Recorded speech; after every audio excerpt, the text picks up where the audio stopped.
It looked like a routine driving lesson. A red Ford Fiesta parked outside a quiet farm unit in rural Hertfordshire.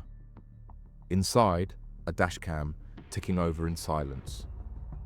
No one noticed the camera, not the man unloading boxes, not the car reversing into the unit, and certainly not the instructor, the one who'd parked the vehicle there in the first place. The footage would sit untouched for days. Then officers found it. And what they saw changed everything. This is the story of a driving instructor with no criminal record, and how his own dashcam exposed the UK's most hidden drug empire. Robert Brooks didn't fit the profile. He wasn't loud, he didn't flash cash, no supercars, no Rolex. In Hertford, he was known as a family man, part-time driving instructor, owner of a small camper van hire business called Happy Day Campers. He kept things quiet, golf on the weekends, holidays with family, Spain, Dubai, the States. His Facebook showed sunshine, airports and poolside drinks, nothing out of the ordinary. But behind that clean image was something else. Something that didn't show up on any driving log or business form. His company, Happy Day Campers, was barely staying afloat. No bookings, no presents. Yet he travelled often, spent freely, and lived comfortably. For officers at ERSOU, that was the first red flag. Still, suspicion wasn't enough. Brooks had no record, no complaints, and on paper, he didn't stand out, exactly how he wanted it. He blended. That was his strength. While others in the criminal world postured and paraded, Brooks stayed small, invisible. He didn't import the drugs himself. He didn't carry them. He didn't even turn up to most deliveries. But when you looked closer, when you followed the money, the timing, and the locations, a pattern emerged, because the man known as Jaguar Palace on encrypted phones wasn't some shadowy dealer hiding overseas. He was sitting behind the wheel of a learner's car in Hertfordshire, blending into the background. And like any good instructor, he didn't work alone. There was a team behind him, each playing their part in a supply chain that moved millions, each waiting for the next load, the next call, and the next mistake. This is where the facade ends, and the rest of the network comes into view. Every operation needs structure. Brooks had one. At the top, calm, remote, and rarely hands-on. Below him, 4 key men, each with a task. Each one is trusted. Richard Campbell was the right-hand man. At 49, from Milton Keynes, he was more than just present. He was central. He managed the warehouse, received the deliveries, and stayed close to the product. He was also found carrying a £15,000 encrypted phone, the kind favoured by serious criminals. Then there was Tomasz Wozniak, younger, 28, also from Milton Keynes. His job was physical, using a forklift truck to unload the pallets from the lorries and store them in the barns. He wasn't high up, but he wasn't clueless either. He knew what was in those boxes and made sure they were emptied fast. Stephen Capp moved it all. A 56-year-old from Hull, former lorry driver. He made at least 18 confirmed trips from the farm, driving the consignments north. He lived modestly, kept to himself, no police record, but he was trusted, enough to carry kilos of cocaine and heroin across the country. And finally, there was the man in Holland, Pieter Manesen, the supplier. He coordinated from Amsterdam, ensuring the drugs made it into the UK inside innocuous shipments like spider catchers. We will talk about him later. Each man had a piece of the puzzle. Each made the network stronger, quieter, and harder to trace. Together, they weren't just moving product. They were operating a full-scale logistics chain. Brooks didn't need muscle. He had management. And for 10 months, they got it right. Until one delivery didn't go as planned. And the first crack appeared, at the bottom of a cheap plastic box. Little Samuel's farm sat tucked away in the Hertfordshire countryside. To locals, it was just another stretch of outbuildings and barns. But one of those barns, rented by a business called Happy Day Campers, wasn't storing camper vans. It was moving Class A drugs on an industrial scale. Between November 2018 and August 2019, 39 lorry shipments arrived from Holland. Each load carried more than just goods. Underneath the spider catchers, Jack Daniels boxes, and other low-value items were blocks of heroin and cocaine.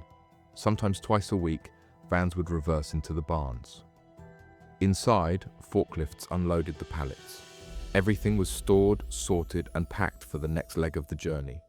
The drugs came in hidden, but the system they entered was polished. Forklift driver Tomasz Wozniak moved the product quickly.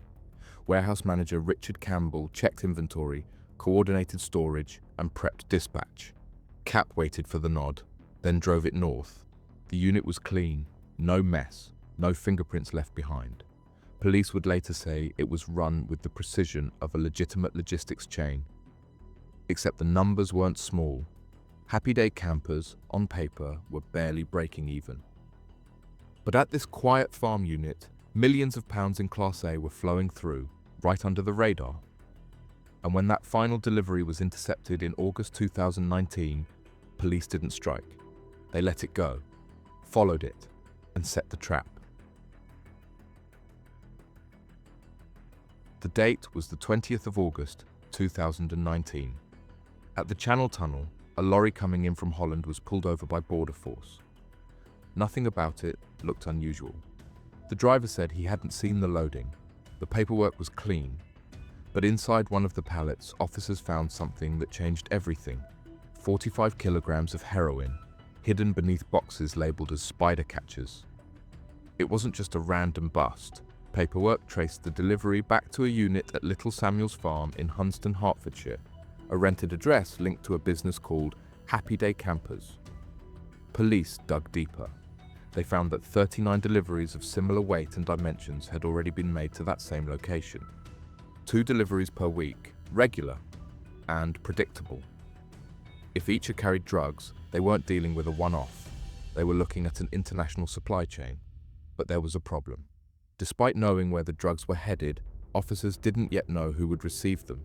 They couldn't link the unit to Robert Brooks directly. The operation was clean, isolated, and carefully layered. So they made a call, let the shipment go through, and watch. Covert surveillance was deployed. The drugs were repacked. Mics and miniature cameras hidden inside the consignment. Officers tailed the van all the way to Hunston, eyes fixed on who would take delivery. The farm had multiple outbuildings. Police didn't know which unit would receive the load. But when the van backed into the barn, rented by Happy Day campers, they had their answer. Inside, Richard Campbell and Tomasz Wozniak. Boxes unloaded, a Mini Cooper ready to go, and on video, Campbell saying the boxes would contain brown. The camera caught movement, then silence. When audio dropped out, officers moved in. 2 men were arrested. 1 encrypted phone was seized, and inside it, the name that would unlock everything, Jaguar Palace. The raid at the farm gave police their first breakthrough, but they still didn't have Robert Brooks. The name Jaguar Palace was a lead. The messages were damning, but in court, coded usernames and vague references wouldn't be enough. They needed something harder, visual, and direct to something that could put Brooks inside the operation. And then they found it, parked quietly inside the unit. A red Ford Fiesta. It didn't stand out. It looked like a driving instructor's car, which it was. But mounted inside, above the windscreen, was a dashcam. Brooks had installed it himself, a motion-triggered model designed to record whenever there was activity nearby. Standard kit for someone who taught learners. Except Brooks had forgotten to turn it off. When detectives retrieved the footage, they found hours of nothing. An empty barn, dust drifting past the lens. But on the dates of August 14th and 15th, one of earlier deliveries had arrived. The camera had captured everything. It showed the shutter doors opening, a man reversing an Audi into the unit, boxes being moved. The barn is active. And standing there, in the middle of it all, Robert Brooks. He wasn't hiding in the background. He was present, calm and watching. The footage didn't just catch him, it captured Stephen Kapp too. The Courier, previously unknown to police, his face, his car, his role in the chain, all recorded in crisp HD. Officers couldn't believe it. The man they'd struggled to tie to the scene had placed himself there, willingly. A senior officer would later call it 5 minutes of gold, the one piece of evidence they never expected to get, and with it, the investigation turned.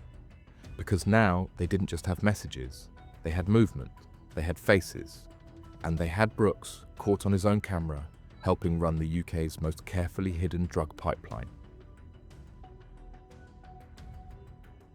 Until that dashcam footage was recovered, Stephen Kapp was invisible. There were no records tying him to the farm, no intercepted messages, no surveillance on file. He didn't appear in the EncroChat data, he hadn't been caught at the scene.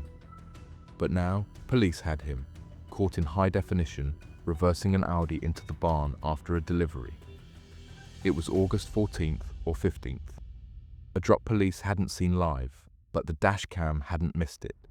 Kapp could be seen collecting the boxes. Brooks was there too, calm, watching, and just like that, officers had their Courier. And the final link in the chain. They started tracking him. Kapp lived simply, a quiet man in his mid-50s based in Hull and a former lorry driver. He didn't live large, he lived in a static caravan with his partner, but he was moving product up and down the country, and they needed to catch him in the act. On the 19th of December, 2019, they made their move. Kapp was driving south on the M25 when police pulled off a hard stop, smashing through his car window. Inside, nothing seemed unusual, until officers found a concealed compartment in the rear. Hidden inside, 5 kilograms of cocaine, tightly packed and ready for delivery. Kapp was stunned. He kept repeating the same thing.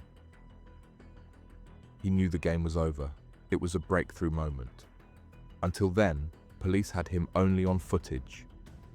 Now, they had the drugs in his vehicle, in real time. A courier in the act. A handoff interrupted. With Kapp in custody and the entire chain now identified, supplier, warehouse, courier, controller, investigators turned their focus to one last task, bringing down the man they believed was behind it all, the quiet driving instructor from Hertford, the one who'd gone by Jaguar Palace. For weeks, Robert Brooks stayed quiet. He wasn't arrested after the raid. He watched from the outside as police took down his team, Campbell, Wozniak, then Kapp. But what he didn't know was that the walls were already closing in. The footage from his own dashcam had placed him at the scene. Surveillance teams tracked his movements, golf clubs, phone shops, shopping trips with his wife. He wasn't working, he wasn't teaching, but he was spending, all in cash. He must have known the police were watching, but instead of hiding, he walked into a station. No appointment, no warrant, just him, carrying a pre-written statement. In it, he claimed he used the farm unit only for vehicle storage. He denied knowing Kapp, said Campbell was barely an acquaintance, denied any role in the conspiracy. Detectives listened, then let him go. Behind the scenes, they were still gathering. Phone data showed his personal mobile traveled everywhere his encrypted phone did, proving he was Jaguar Palace. Bank records, flight logs, digital trails, all pointed back to him. A quiet man with no day job, flying back and forth to Spain while his failing business received tons of heroin and cocaine. Eventually, police made their move. In a dawn raid, they arrested Brooks at home. He gave his wife a kiss goodbye as officers led him out. A framed sign in the hallway read, "This house runs on love and laughter." But behind the door, Brooks had been running a criminal empire. For nearly a year, he'd overseen 39 shipments from the Netherlands. He charged £15,000 to £20,000 per load. And for every successful drop, the operation grew more confident and more careless, until a camera caught him, until every encrypted message was traced, and until the man behind the wheel became the man behind the operation. In September 2020, the case reached its final chapter at St Albans Crown Court. Robert Brooks, 51, pleaded guilty to conspiracy to fraudulently evade the prohibition on the importation of Class A drugs and possession of criminal property. The court heard how he operated not just as a participant, but as the managing director of the UK arm, a man who coordinated international shipments with military precision. He was sentenced to 21 years in prison. The judge called the conspiracy truly massive. He described the trade as immoral, one that destroyed lives not only of users, but their families and communities. Brooks had hidden behind a respectable life, but the evidence laid bare the truth. His team followed.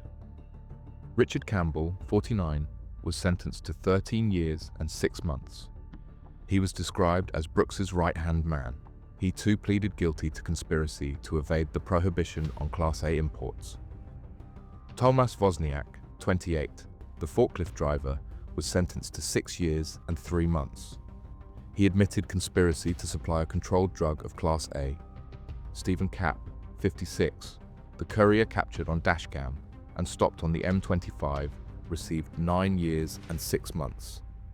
He pleaded guilty to conspiracy to supply and possession with intent to supply. Police said without Brooks's Dashcam, Capp may never have been identified. Finally, Peter Manesen, the Dutch supplier arrested in Amsterdam, was sentenced to 6 years in the Netherlands.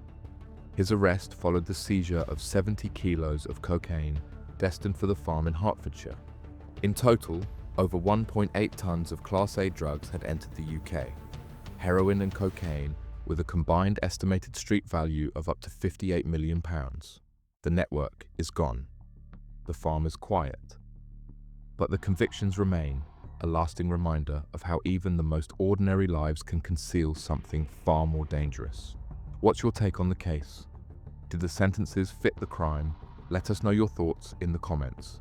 And if you want more real UK crime stories like this, hit subscribe, turn on notifications, and we'll bring you the next one.